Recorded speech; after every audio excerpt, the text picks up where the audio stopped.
It's your boy, Coach Defense here. Thanking you for supporting the channel.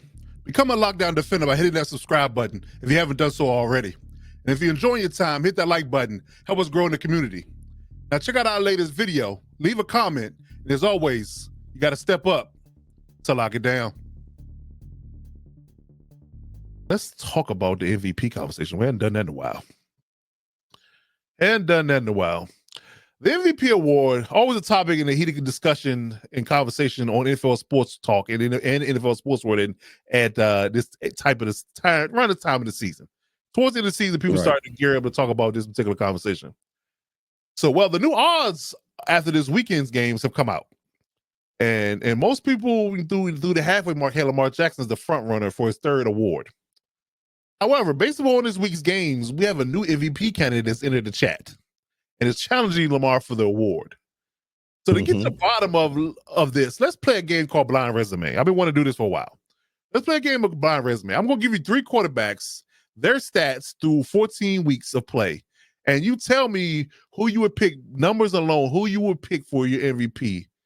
And then we'll get to that reveal, and then we'll give you our top 4 candidates up to this point who's in the running for the MVP award. So, starting off with the blind resume portion. So, we got 3 quarterbacks here. So, quarterback 1 is 252 of 393 with 64% completion percentage. He has 23 passing touchdowns, 5 interceptions. Has a QBR of 76 and a quarterback rating of 101.9. All right. So quarterback 2, he's 254 of 379. He has a 67 completion percentage. He has 29 passing touchdowns and only 3 picks. He has a QBR of 73.6 and a quarterback rating of 116.3. Quarterback number 3, he is 276 of 381, 72.4% completion percentage, 25 passing touchdowns and 10 interceptions. He has a QBR of 63.7 and a quarterback rating of 109.1. So, out of this 3, who would you pick as your MVP if you had to pick today? Well, because I know sports, I know these people. But if I had to pick, just blind resume. That's why it's called blind resume. We're not doing names yet. Blind resume, just on numbers alone. Who would you pick? If I had to pick, I'm going with quarterback 2. Yeah, I would agree. Again, you know, I should have put the passing yards numbers up here, but I forgot. But yeah, so yeah, just on pure numbers alone, I mean, just a more slightly, 3 points more efficient in completion percentage, more passing touchdowns, less interceptions, a higher quarterback rating, slightly lower QBR. Holistically, it seems like quarterback number 2 would be the guy. I would go with 2, then 1, then 3 would be my order. Who I would pick. So now the question is, based upon these numbers, who are these guys actually in real life? So quarterback 1 is Josh Allen. Yep. Josh Allen has a team record of 11-3. Actually, I'm gonna get his passing yards while we're talking, but it's close in that regard as well. But Josh Allen is 11-3 as a starting quarterback. Like I say, it's 23 passing touchdowns, 5 picks. Lamar Jackson is 29 passing touchdowns, 3 picks. Their team's 8-5, and Jared Goff is the third quarterback on the list, and he has a 25 touchdowns and 10 picks, and his team is 12-1. So I would argue this as I'm looking up the numbers here. So what would you weigh the stats versus the record in this conversation when now you know who it is and what their records are? Because I didn't want to put the records up there because you knew who they were prior, for the listening and watching audience. But now looking at their record and their stats, who would you still pick? Lamar Jackson, or would it be just something different for you? I would still pick Lamar Jackson. Okay. All right. So passing numbers. Let's do this verbally. So Josh Allen right now is 3,033 passing yards. Okay. 7.7 pass average per pass. Lamar Jackson is 3,290 yards with 8.7 yards per pass. And Jared Goff is 3,265 at 8.6 yards per pass. So it's very close. It's very close between the 3. Lamar is leading the conversation with a week off. in passing yards. Actually, he's losing to Jared. No, he's winning by 25 yards for Jared Goff. He's 25 ahead of Jared Goff. What a week off. So he's leading the clubhouse in passing yards, as well as passing touchdowns. And again, only thing that's knocking for right now is the fact that they're 85. So for you, the record play into it because Jared Goff and Josh Allen have better records, or would you still pick Lamar as your MVP? I would still pick Lamar as my MVP because they're winning records. If Lamar was 5-8, then no. Well, then it would be Joe Burrow. It would be Joe Burrow, right? Because if that's the case, then we need to put Joe Burrow up here if we are record agnostic. Right. But because he does have a winning record, right?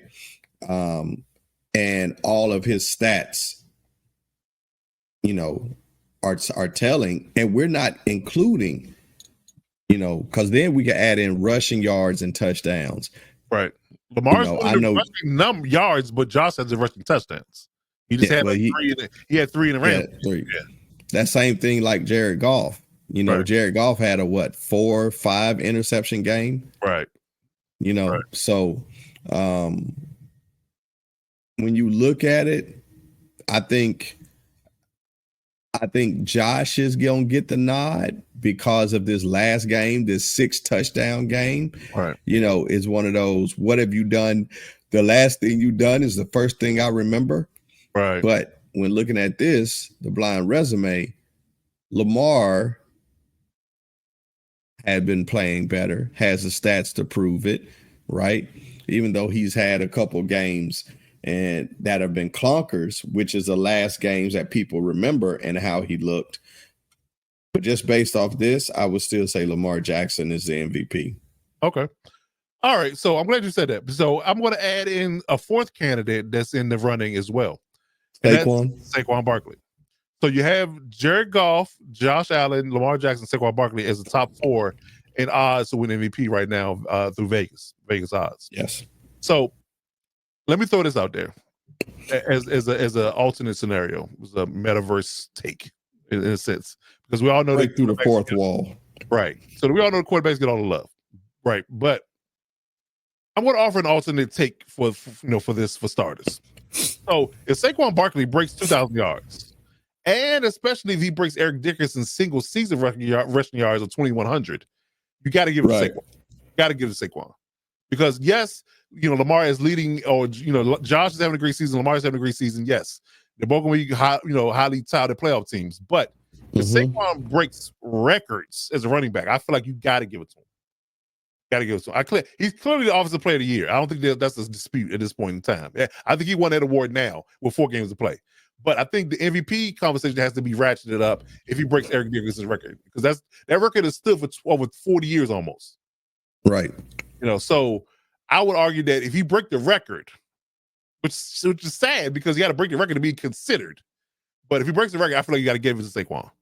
But we know we live in an NFL society that gives all the quarterbacks the love and admiration. However, so if it's not Saquon, I would say it's a close race between Josh and Lamar.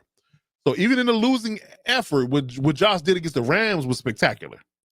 Lamar had some bad losses in recent weeks before the bye. So clearly, I don't know what the criteria of voting uses truly, and what gets their vote, what gets you their vote.